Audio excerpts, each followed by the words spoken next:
Salut les sportifs, tey dañoo am mbégte, un honneur et un privilège d'accueillir la star des créateurs de contenu sport, Cheikh Footstyle. Cheikh ñu ngi lay ziar. daf may tooñ de bu si dara. Star bi. maa ngi lay ziar di rafetlu invitation di si kontaan di nuyu gars yi koy seetaan. Alors Cheikh tey ñu ngi jëm ci ay événements yu am solo yu jëm CAN Coupe du Monde 2026 créateur contenu dañ leen ciy soxla dinañ ci wax mais là l'actualité c'est le partenariat avec la Ligue 1 et Bundesliga. Comment ça s'est arrivé nan la mbir mi. Tout naturellement après Ligue 1 bi c'est pour benn campagne la bu trophée des académies benn trophée boo xamante ne dañ koy def fii en Afrique. pour yenn centres yi nekk sous région bi Bénin Cameroun Côte d'Ivoire Sénégal. Après pour relayer les informations ils avaient besoin des créateurs de contenu. Donc du coup c'est par la suite lañ ma contacter après si lañ commencé di job. Mais yow d'habitude ku la bëgg contacter ça passe par benn agence wala dañ lay contacter directement sur tes réseaux. Des fois sama mail des fois si agence bi mais su ñëwee si mail tamit dama koy transférer agence bi ñu wax ak ñoom. tout le temps dina am benn yoon bu muy jaar si agence bi quoi via Reflex. Il y a également Bundesliga qui arrive. C'est vrai que la Ligue 1 la barrière de langage bi du am. parce que jàng nga on va revenir d'ailleurs sur tes études ba baccalauréat et tout. Mais Bundesliga bi comment ça passe la communication. discussion waaw c'est en anglais maa ngi si kërti taxale naa daal ba. daw jàng ba kërti ba am ba kërti tuuti. waaw donc pour anglais bi je pense pas que naa si góorgóorlu quoi du métti de. waaw justement anglais nekk loo xam te ne parfois day bloqué ñu bëri. ci seen liggéey. Gora Barham day faral di wax c'est new money xaalis bu bees la. te est-ce que yaa ngi ci xalaat parce que si tu veux nga nekk lu international il faut également que tu penses aux langues yi nga xam te moom la ñuy utiliser. bien évidemment anglais moom si man. anglais bi moo am permis yam quoi ak man bu xaalis. anglais moom si man képp ku nekk même lu créateur de contenu sax woon nga mën maîtriser quoi parce que on sait jamais fan ngay dem duñ la dégg te nee nañ langue bu universelle la donc si man maa ngi si góorgóorlu nànk te am nañ ay affaires sax pour loolu. Cheikh créateur de contenu Cheikh Footstyle c'est parti d'une vidéo boo xam ne après elle était devenue virale ngeen di jongler ci ay immeuble jàmbur xaw ma di tëb fii di et tout c'était une magnifique image boo xam te ne moo leen révélé avec tes amis bi ngeen di def jonglage boobu noonu cette vidéo c'était quoi l'attente? Déjà c'était pour def benn affaire boo xamante ni gisaguñ ko woon ñu ne pourquoi pas tenter ça parce que tey je me dis que adduna bi benn couvert la. di tubaab bi mën def ñun mën nañ ko def en toute humilité. Des fois ñun on a tendance à être trop africain c'est-à-dire que nous on est africain donc on peut que être deuxième c'est-à-dire on peut que être derrière ceux qui sont blancs et cetera. après en boobu même vidéo yooyu ba mu éclaté ñu bëri dañ naan non lii tubaab bi mës na ko fi def. tellement que réflexe la quoi dañ naan non tubaab bi moo ñu raw. donc loolu c'était benn genre de défi ñu def ko après nag. du sama mënu xarit mais yàlla des fois mooy taal benn affaire quoi. Et à partir de là ngeen commencé am ay di def ay vidéo mais après soo demee ba màgg da ngay am prise de conscience. mënoo di tël ay bal ba 40 ans. di dégager ay murs loolu du salaire du revenu du dara. te est-ce que lu ma xam mosoo gis ku tël ba tabax kër. donc du coup après day am. tël mais amaguma kër. non mais c'est non mais c'est parti de tel fale foofu mooy finalité. mais tel kër commencement bi mais am continuité. après y a eu des émissions y a eu des concepts. y a eu le jumelage entre le jonglage et l'humour. mën a toucher yeneen communautés yi. après concept yi si man concept yi moom ma gënal sax que jonglage. D'accord, on va revenir sur les concepts boppu koñ. Entre autres j'aime bien boppu koñ. J'ai une fois dit ça d'ailleurs. Mais à partir de là avant da nga doon jouer navétane. Jouer nga navétane. Y a d'ailleurs une vidéo qui m'a beaucoup marqué. kii xam naa ni bokk na ci ñi njëkkoon a gëm. bi suñu premier match senior la woon. senior waaw sama waa koñ. après ma doon jouer foofu si la après nag. match boobu xaw naa ko taxale. après gars yi non match bi doxoon na parce que le gars il est impressionné. ouais te am rek soo nekkee boy nii nekk say grand. vite fait da ngay teel a fës. mais Thiès moom dëkk football la ñëppay football ñëpp donc c'est très logique joué naa nawetaan joué naa ay championnat comme ñëpp mais à un moment donné tu vois man maa genre nit boo xam ne dama bëgg xaalis grand bi man moom te football daa ma fi muy toll taux de réussite bu bëri quoi yow mii rek mënoon nga football Sénégal man non président non kii moom mënul football. non grand bi mais grand bi ayul de non ayoon na de waroon na dem ay test affaire yi mooy test ama Wally Seck nee nañ waroon na jouer Milan mais ci vidéo bi ce qui est intéressant dans la discussion à chaque fois da nga doon revenir ci études yi. ouais études yi à l'époque ça représentait quoi yow études. c'était très important pour mes parents mais pas trop important pour moi parce que man honnêtement je sais pas est-ce que mën naa bëgg naa war naa ko wax mais jàng bi neexu woon trop de jàng naa si kër mais man je voyais que le football kese mais après da ngay avancer. ngay toog nekk vie de football. tu nekk prends jeune de l'âge. voilà tu prends de l'âge nekk aussi structure bu mag da ngay soxla 500 mënoo ko am. te da ngay doon góor quoi doo mën di sonal sa papa ak sa yaay. donc du coup foog nga wut benn canal boo mën a jaar. pour mun génn si en plus ay taaw lañ ay góor lañ. on est appelé à nous gérer à gérer une famille et peut-être même nos proches. donc si man ku nekk rek. voilà choix la quoi. choix la. et période boobu dans les discussions mi ngi lay wax ni pourquoi pas intégrer sélection nationale jeunes yi. pourquoi pas jouer yenn est-ce que tu avais des touches yenn club yi ak yenn centres yi. ouais temps yooyu noonu waaw. temps yooyu noonu waaw xawoon naa si. def nga ay jàmbaar ay yaakaar. xawoon naa si yaakaar. tuuti Africa Promo Foot ban nga doon wax mooy bi nekk. Thiès bi nekk Thiès ok. bi nekk Thiès. xawoon naa si yaakaar tuuti rek. mais talent bàyyiwoon fii. sa waa parce que gars yi hasard lañ la doon woowee. hasard waaw mais Sénégal. non bu ñu woowee cuune duñ ko woowee. hasard gars yi ñëpp a mënoon football. Sénégal non mais hasard par contre duñ ko woowee cuune. Sénégal gars yi dañ bëgg football de. mais hasard duñ ko woowee cuune quand même. tane woon naa rek mais nii moom jour dimanche la. mais à partir de là nga xam ne ni football bi mënoo cee réussir en tant que joueur. mais ci interview bi yaa ngi doon wax ni il faut nga fexe ba réussir ci li nga xam te moo lay passionné.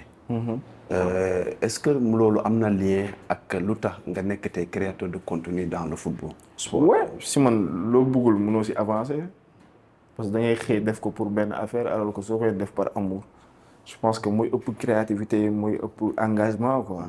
donc après affaire jonglage bi man depuis le début ma vision a été très claire. C'était de diversifier parce que tey soo ñëwee les contenus sportifs sont très consommés sur les réseaux sociaux. léegi jigéen ñi sax dañuy wax si Yamal ak ay Mbappé. léegi comment toucher cible yëpp tranche d'âge yëpp c'est ça le problème mooy def benn affaire bu fun pour kii def affaire sport pour kii def affaire bu intellect pour kii def benn affaire bu corporate pour kii pour nga mën a drainer du monde. et je sais que ce monde-là si tu réussis à drainer ça il y a des partenaires qui vont venir derrière. c'est ça l'objectif drainer du monde autour d'une création de contenu très compact. et après loolu c'est un processus c'est un travail d'équipe il y a plein de trucs. te tey ñu ngi si def pas à pas et incha allah yaakaar nañ ñu ngi si egg quoi. j'aimerais bien à t'entendre parler savoir un peu sa enfance c'était quoi parce que dafa nuroo benn xale bu sopp et tout c'était quoi. soboon naa trop dañ ma daan dóor rek. fa nga ne mosuma am victoire ma daan dóor rek damm naa ñaari yoon ci ay football. bëri na mais sama gaale dañ ma nangul loolu même moom may dugg si ay jong mosuñ gis Sénégal ku à part Pacotille ku doon jongle. imagine nga ne sa doom lenn la bëgg a doon te gisuñ ko tekki si loolu genre risque la donc sama gaale ñoo ma. mais jongle bi c'est ma bàyyi noonu rek naturel ci yow c'est naturel wala. waaw des fois entraînement nga def ay affaires vite fait rek.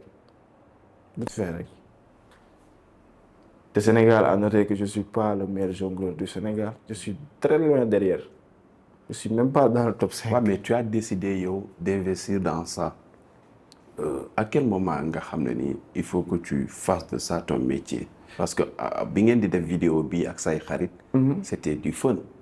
waaw c'était du fun mais à un moment donné quand est-ce que tu as compris que lii il faut mu nekk sa liggéey. c'était du fun mais après da ngay gis la plus grande page sportive sur Instagram 433 di ko dugal y a les gars de Canal qui sont venus ici de BBC les Américains ay Espagnols même les Brésiliens waxoon nañ ni vidéo bi ñoom la donc nga gis ni que lii peut-être valeur sûre la donc faut le faire rare pas tout le temps ngay man bu fekkoon chaque jour damay ñëw fii ñu yéeg si étage ñu koy jongle bu yàggee rek may romb dootoo ko seetaane da lay soof donc c'est pour ça que ñu koy gën di def de temps en temps mais suñ ko defee rek pour ngooñ bi la xaalis la dernière fois yow xam nga si dara la dernière fois benn partenaire bi voilà donc déjà risque la te vu que lu gars yi bëgg nañ ko ba pare soo koy def tout le temps day soof rek ñu mel chaque jour ma ñëw rek comme ni ma la di tel fii nii bu yàggee gën a booy pusal fii ak sa bal bi voilà surtout jàmbur yi waaw même si et en parlant de ngooñ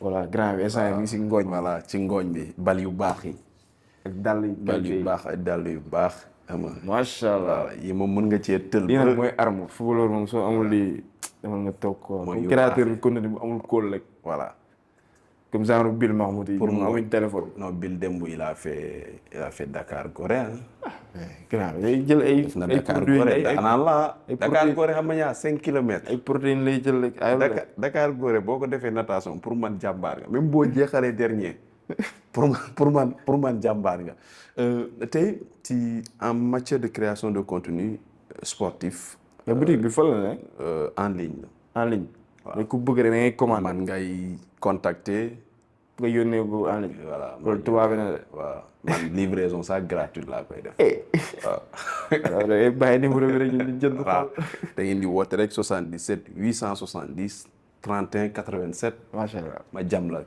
nga dem waaw il faut nga footballé ko benn samedi incha allah voilà alors maa ngi koy wax ci création de contenu sportif jiitu woo ci non mais bi nga ñëwee tu t'es imposé ci benn laps de temps man mun naa wax ni 3 ans yu intensive en fait nga ci am entre coupe du monde bi Qatar CAN bi y a eu même des collaborations ak créateurs de contenu comme yow ñiy jongle marocain et tout yooyu tey boo xoolee milieu création de contenu débat baa ngi fii nii créateur contenu influenceur coow li bëri d'ailleurs lors du match Sénégal bi nga xam te ne moo fi mujj coow li bëri woon na yow tu te mets de quel côté yow créateur de contenu typiquement je dirais je suis créateur de contenu après influenceur je me dis que on s'autoproclame pas influenceur si man je suis trop loin d'être influenceur je peux faire des contenus attractifs wala def benn créa bu xaw a influence si benn boy ñëw ne tey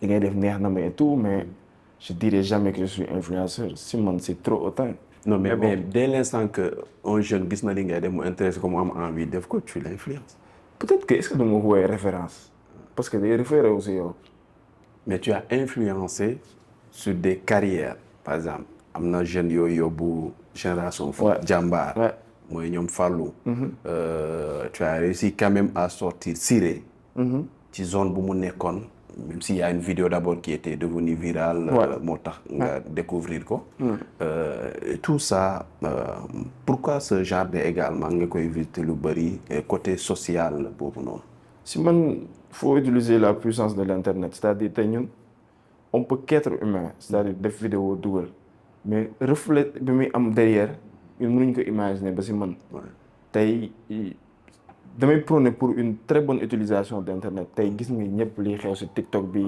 affaires yi saagante et tout man je suis jamais dedans man benn yoon laa mos a live te dañ ma fayoon man mënu ma sax live ay taxaw bi yow moom ngooñ bi waaw man loolu dama laa mënul quoi je suis très mal à l'aise face à caméra nii bu dul tournage naan damay wax surtout kersa la de nature mais tey soo nekk si sport nga gis ne tey benn jeune bu réussir day réussir loo secteur am yëpp c'est-à-dire yow tey soo amoon sa benn ref bu réussir sa famille sa koñ ASC bi dafa def dara ay xaritam ne leen jàppale même bu fekkee moto léegi ñooy jàppale seen famille cool ñeneen màggaat si c'est-à-dire sport secteur de vecteur de développement la et bu fekkee vecteur de développement la que mu am benn partie boo xamante ni mën nañ ko cocher c'est-à-dire mise en relation te léegi mise en relation visibilité te club bi da lay gis à travers les plateformes il peut te contacter il y a l'application VFO il y a plein de trucs léegi ñun en tant que acteur sportif pourquoi pas marcher vers ça si këti nank pour def mise en relation kese joueur moom moo am talent moom mooy dem def test yi 80% yi moom la mais ñun 5% yooyu noonu dañ koy jéem a def pour que boy bi push après moom mu cool si man loolu c'est ça qui me fait le plus plaisir ma gis benn boy boo xamante ne teg naa si loxo 1% mu génn si genre damay day mel ni que voilà yàlla 500 nit yi ma dénk que ñu may suivre amal naa leen njëriñ mi ngi mel ni ñu dénk ma njaboot rek ma ne na laa gérer noonu laa ko jàpp et le cas Siré a marqué plus d'un le fait que Siré mu nekkoon dans l'ombre carrément malgré le talent il était en retard toujours il faut nommer les choses parce que génération boobu noonu ñi ci bëri ci ñoom am na ñi ci fënd am na ñoo xam te ne également bëri na ñi ci doxul tey bi nga xamante ne mbir mi coow li parce que coow li yëgoon na benn niveau boo xam ne est-ce que dépassé wu la woon sax benn moment non je m'attendais à ça parce que connaissant les Sénégalais moom si lañ dugg mënoo si dara après ku nekk ku jóge fee naa la Cheikh yóbbu ma fenn waaw comme yaakaar mooy fort des fois nit da lay gis sax benn photo ak Sadio Mané mu yaakaar ne jox na la 4 millions donc des fois gis nit wala ne la doomu Alpha 100 000 rek mais ni 100 000 du dara da ngay xam ne que tu es exposé et c'est très normal loolu da nga koy jëlee philosophie nga waxtaan ak moom ne ko lii la demee ñun ay jeunes lañ ñuy këti si internet bi la tey duñu yàlla sutural nañ ñaanuñu kenn mais ñeewuñ kenn dañ si dem nànk doucement mais lépp leeragul même su leeree yoon la t'as ta famille t'as tes proches yow am nga ay ambition personnelle am nga ay ambition commun ak ñeneen donc du coup tu peux pas nekk fii di jaay jomma ñaaw si internet bi mun naa lii gérer naa lii non ñun nekkuñ foofu des fois nit yi nag c'est très normal si li ñuy gis si lañ lay mën juger man tey su ma la ñëwoon gis nga def sa plastique tagg sa yaram kii këti bu dee keneen mën na la sax bañ a nuyu parce que danaan kii wérul alors que yow si c'est paraître la lay juger quoi donc Sénégalais c'est très logique man je reçois énormément de messages et dama bëgg signer man su ma mënoon signer leen nit xam ne fi toog instant yi maa ngi réal toog nga may woo ma la grand waaye pusul fii waaye jaaral ci sama agent voilà jaaral sama agent amu sa jot affaire yooyu mais ça a créé quand même yenn liens ak yenn club yi parce que jàmbaar comment ni nga bien sûr on prévoit des agences d'accompagnement am nañ ay relations ay club am na ay joueurs yu war a ñëw nii sax yoo xamante ne on va les accompagner ñu signer bëri na ay affaires mais toute chose c'est dans la mesure du possible des fois am na lu ñu dul gis am na ñoo xamante ne peut-être man xam naa kenn koo xamante ne mën na gérer benn affaire mais pour kenn c'est-à-dire pour benn tranche d'âge bii nii wala mu soxla benn affaire donc man je peux que def corrélation bi après je fais mon travail parce que dama koy divulguer sur internet bi c'est ça mon métier de créer des contenus attractifs pour que Sénégalais yi mën ko consommer man tamit moom mën si génn à travers des bénéfices c'est ça mais bu woon créateur de contenu là mën naa accompagner joueur ba dem ba ñëwaat kenn du ko filmer parce que c'est pas mon travail. alors ci match xewoon na fi mu am coow. entre influenceurs yi journalistes yi coow li bëri woon na nag bon gisuñu la ci woon c'est quoi sa rapport ak. journaliste yi je dirais que ñoom dañoo incontournable. journaliste mënul dañ si àdduna si man. mais juste que tey benn stratégie marketing sans marketing d'influence c'est-à-dire. ay créateurs de contenu influenceurs gisatuma ko tout le temps da siy am tout le monde n'a pas le temps de regarder la télé mais tout le monde a de la connexion pour savoir ce qui se passe et ce qui se passe ça se passe sur les canaux de diffusion Instagram TikTok donc si tu as des comptes forts comme les créateurs de contenu c'est logique que entreprises yi ñëw vers yow pour passer leur message mais tey créateur de contenu mënul bind article créateur de contenu tey mënul dem comme ngeen di def wàcc sur le terrain xanaa man sob bi maa ngi def des këti di def affaire yoona donc si man continuité la journaliste bu ñëw am fu mu yem créateur de contenu bu continue ko te ba léegi après journaliste day dem foo xam ne créateur de contenu du fa dem si man yooyu ay débat la rek si man suñ ko comprendre noonu rek doon problème quoi maa ngi yow ñi ngi job si affaire yu bëri am na keroog marché boo xamante ne man maa ko def alors que yow mënoo ko woon def tey yow am na sur le terrain fooy dem ak waaye kaaf man mënu ma fa dem si man complémentarité la kese amul problème quoi grand yi kaaf xëy na fii ñu ne ma Cheikh nga ñuy seetal te ngooñ bu bëri la woon suba grand bi sama tante yi woo ama loolu ma su ma nekkoon créateur de contenu waaw da ngay dem jël damay dem jël ko très logique yooyu lañ war a bàyyi non ñaari kii yu différent bokk la benn sax am na ku nekk fu mu yem je pense que dañuy juste limiter ku ci nekk sa yoon si ku ci mais tamit des fois booy ñu juum tuuti rek et c'est très logique parce que qui se sent touché. Ben bien sûr da ngay attaqué. booy suñ demee ba gis ni que dañ leen di minimiser et cetera. logique que ñoom ñu défendre. journaliste yi moom. koo xam ne journaliste mooy métier am. si man soo muusee doo ko attaqué quoi. journaliste. again. tey ñu gis match boo xamante ne bu am solo bu amoon Sénégal Congo. nga bokkoon ci ñi raar ñi demoon ba foofu noonu. match boobu lu bëri xew na foofu noonu. man yi ci bëri maa ngi koy gis ci sa vidéo d'ailleurs wax naa la ko ma ne j'ai appris beaucoup de choses à travers sa vidéo parce que au moins créé nga ci contenu mu nekkoon sa première Sénégal di déplacé wu benn match unique nga dem ci expérience boobu noonu. waaw mun naa occasion dem benn match Sénégal Mauritanie aussi. waaw match bu bëri woon coow aussi. mais je me disais que jaru ko woon quoi. après Sénégal Congo man maa fayal sama bopp billet aller-retour pour dem fa et c'était très cher ça je le dis. c'était à près de 1 million. après nga fay tamit sa hébergement hôtel si fi Lions yi doon dal. pour plus de sécurité nga xam suñ génn nga toog leen.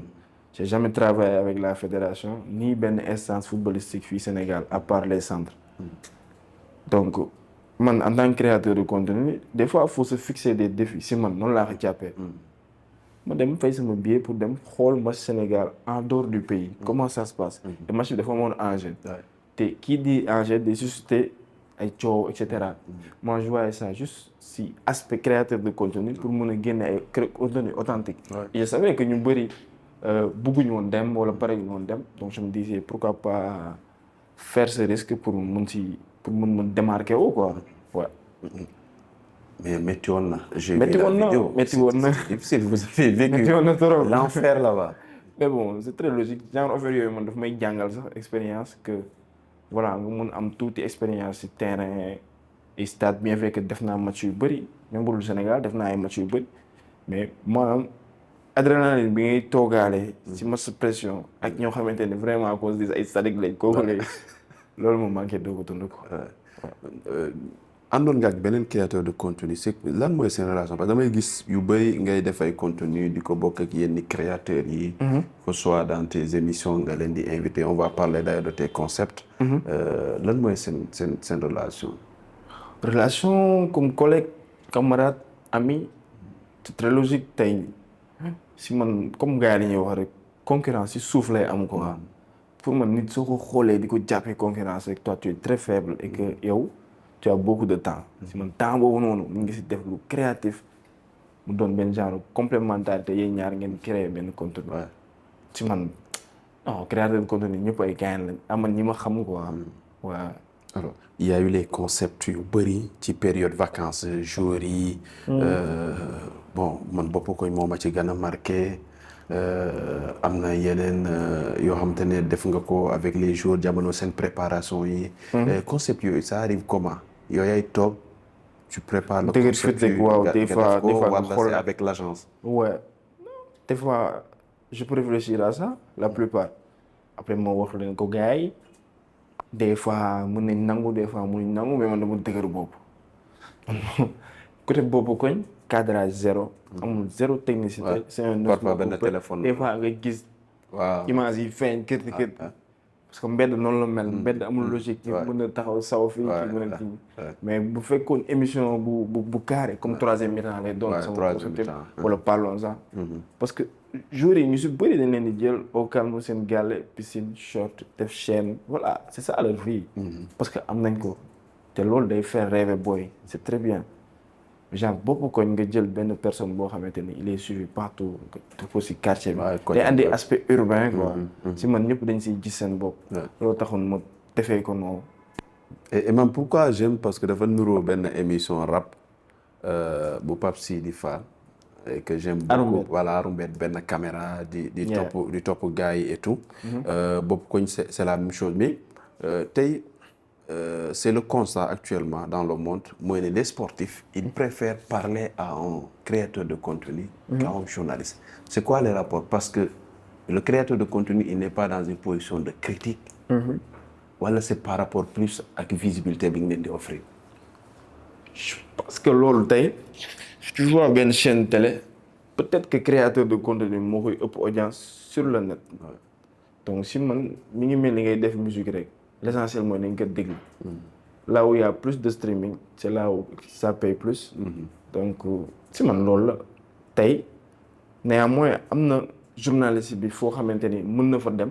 foo xam ne créateur de contenu mu dem exemple ay conférence de presse. c'est très rare nga gis fa créateur de contenu loolu c'est pour des aspects très originaux. lu sérieux la quoi maanaam da ngay wax si ay tempo match di laaj la si enjeu yi. loolu yëpp day ñëw si kii bi quoi. si complémentarité journaliste ak créateur de contenu. donc après c'est si choix au joueur yi la. man en tout cas sama contenu amul ay vie privée. amul ay aspect dérangeant je suis pas là pour def tête à tête ak yow. non danga may wax loo xamante ni su ma amul njëriñ day amal njëriñ ki koy seetaan. relax quoi gars yi te amul logique amul ay logique cinéma amul ay synopsis non au feeling la ni ñu toog ñu waxtaan comme ñaari nit yu nervement muy am ay faute muy am ay erreur muy am ay affaires yëpp léegi ki koy seetaan noonu la koy jëlee rek. c'est très important c'est très original ci sa carrière bi. suñ carrière qui démarre ñuy ñaan yàlla mu jëm fu gën a kawe ba ngay jënd droit wu TV ou championnat d'ailleurs gis nañu benn rencontre avec le président de la Ligue. est-ce que vous da ngeen di envisager am benn collaboration sur le football local. bien sûr inchallah. parce que parfois gars yi dañ la koy reprocher quoi naan Cheikh del wax ci football local. mais man dama wax ci football local bi ba tas. dama ci wax ba tas mais c'est que on est trop jeune comme li may wax rek pour faire du bénévolat. tey tout le monde aime le Sénégal. mais man aimer le Sénégal du fay courant comme nga toog ne j'aime le Sénégal. soo demee war a fay location wala caméra nga naan du sa waay j'aime le Sénégal. non dañuy liggéey. ñun am nañu ay ambitions personnelles pour génn si. on a une famille. on aspire à avoir une famille. gars yi nee nañu Cheikh ak Cheikh. barki alxuraan c'est question de cher de li ma lay jox nga may fay rek. Bill boo ko war. non Bill dafay am Bill moo gën a cher ñëpp 4 millions lay am par weer. nee na Cheikh ak Cheikh. non du question de cher rek. du question de cher. billaay man am na ñu ma gën a cher foofu bëri nañ. 12 millions lay laaj. yow maxfuus yow mag de. juste que affaire c'est du travail. non contenu moo grand tey su ma nekkoon fii di def contenu di fecc. xam nga ban kii lay am comme exemple quoi fecc. bàyyi su ba à vie daf may topp. mën naa am doom ñu ko si tooñ wala dara waaw wala may wax benn affaire def benn faute nii mën na mu topp à vie. loolu lu mu toll dafa bëri. nit soo koy liggéey loolu da nga koy fay. muy fédération muy sama agence su papa muy agence su sama jabar. loolu dara. non man moom je crée pas du contenu gratuitement. xalaatuma ko xam naa li ma siy daj quoi te dama siy def sama xaalis. donc sooy liggéey man da nga may fay xaalis. est-ce que da ngaa constaté ni au Sénégal xamaguñu d'abord apport bu créateur contenu war a am parce que tey su fekkee ne tey Bundesliga Ligue 1 ñooy ñëw à travers seen tournoi des jeunes bi nga xam ne daaw d'ailleurs dernière édition Dakar Sacré-Cœur ñoo ko gagné woon. est-ce que tey da ngaa remarqué ni Sénégal yëguñu niveau bu ñuy xamee créateur de contenu dëgg-dëgg njëriñam. tey benn problème moo am si créateur de contenu ak influence. tey Sénégalais sooy wax ak moom faut parler pour plaire. mais pas wax ak moom pour wan ko ni man maay kii. des fois ñun erreur yooyu la ñuy def. on parle pour naan waaye man influence genre affaire yooyu noonu. genre je. non si man on nga war a wax. loolu mooy premier problème bi donc soo ñëwee di jaay nit benn affaire. moom da lay wan ni faalewu la. même si que mi ngi lay consommer de mi ngi lay déglu. mais da lay wan ni faalewu moom autre chose tey création de contenu c'est très normal. peut-être que sénégalais yi bañ a xam fu mu toll lu mën a sénégalais sax ñun ñëpp parce que li xew Europe xewul fii quoi. qu'on se dise la vérité. foofu c'est des bons cachets. c'est des milliers de dollars te c'est structuré. Il y a des agences qui accompagnent les créateurs de contenu. mais fii benn ñaar nga siy gis. en plus tamit dafa war a am benn accompagnement si côté développement personnel. pour wax ñun pour ñi gars yi ñëw wax ñu ne ko lii c'est un travail. lii mooy limite bi. lii ngeen di servir. fii ngeen di yam. yaa ñu structuré ko quoi. si man loolu noonu su xawee am tuuti rek après du am problème quoi Sénégal dañuy wax ni rek mais du dëkk soxorante. mais gars yi xam nga. mbir mi moo soxla organisation. waaw moo soxla benn genre organisation nii rek après su amee si man ku nekk dina xam ni muy def quoi ñu mun avancer.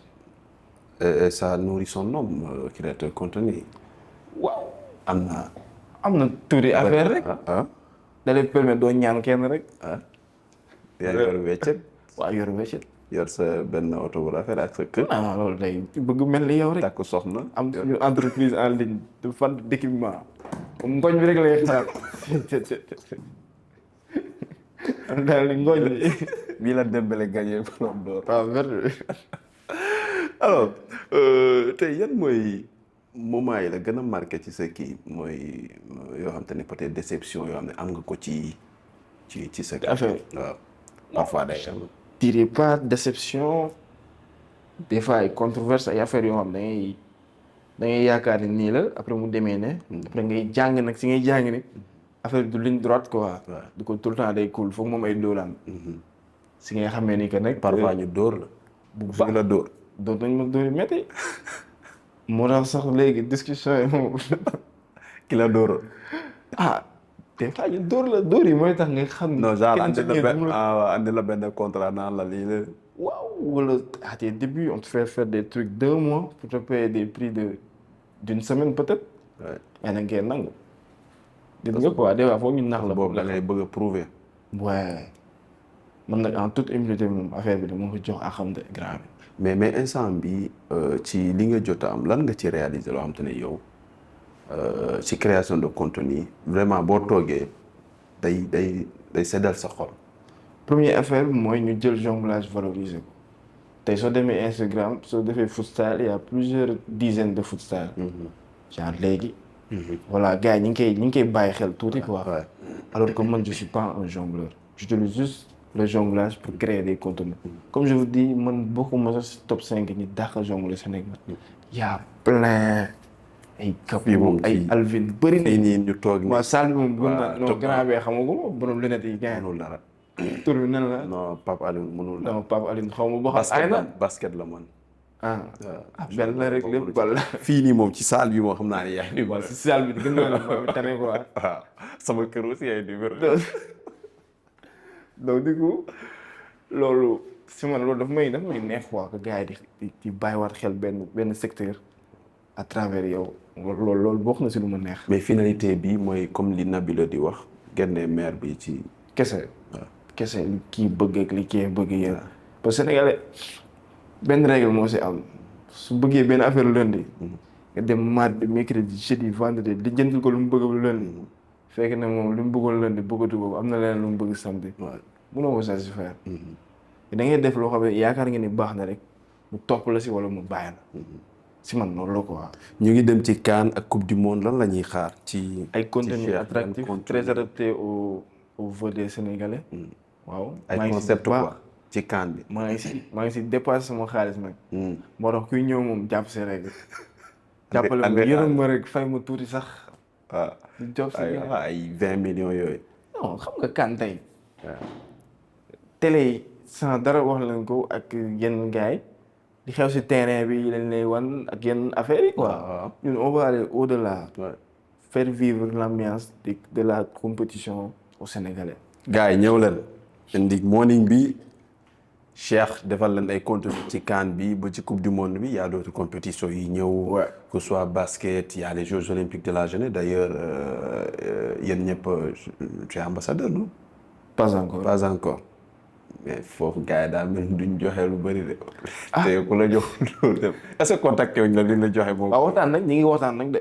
ñi ngi waxtaan. mais duñ. mais leeragul. parce que kaas bi génnagul. non leeragul rek non kii grand bi ñoom samay grand lañ ko wax.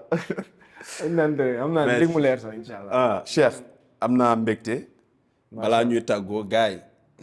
jënd leen ci Godaas yi Dembélé bii la sol ba gagné Ballon d'Or. original voilà en ligne la. en ligne da ngay def commande ma andil la ko. ci saa si livraison gratuite. bal yi moom balu compétent ma Ligue des champions lañ ci bind. waaw loolu. non daanaan nga. waaw non daanaan nga de. bii da ngay scanner rek mu yóbbu la ci boutique bi. merci ça a été un plaisir. merci Cheikh. jaajëf am naa mbégte parce que ñëpp ñu ngi lay bëgg a invité. nga choisir ñëw fii les sportifs podcast bi. c'est un réel plaisir vraiment. non ñoo bokk secteur gars amul plaisir ñun xam nga rek. non internet des fois mooy def benn boy star internet te ñu di leen. non star te benn affaire ñun tamit. internet dafa éphémère quoi si man. amul pension de retraite. non mais ça fait peur. non mais non. ça fait peur waaw. ça fait peur mais moo tax il faut ngay denc. waaw même denc surtout ngay investir. mais investissement du looy wax. ku nekk ak secteur booy duggee. donc si man. boo tabaxee sa immeuble rek ma ñëw loger foofu fekk yow am nga immeuble à côté. merci mu nekkoon Cheikh Foot Style mu nekk un jeune boo xam te dafa révolutionner côté création contenu sport bi à travers ses contenus vraiment man j'apprécie beaucoup contenu am yëpp lay seetaan dama koy def ay retour di leen jox dig daje ci beneen numéro ak beneen sportif soit day nekk kuy compétir athlète wala kuy yëngut ci wàllum sport jërë ngeen jëf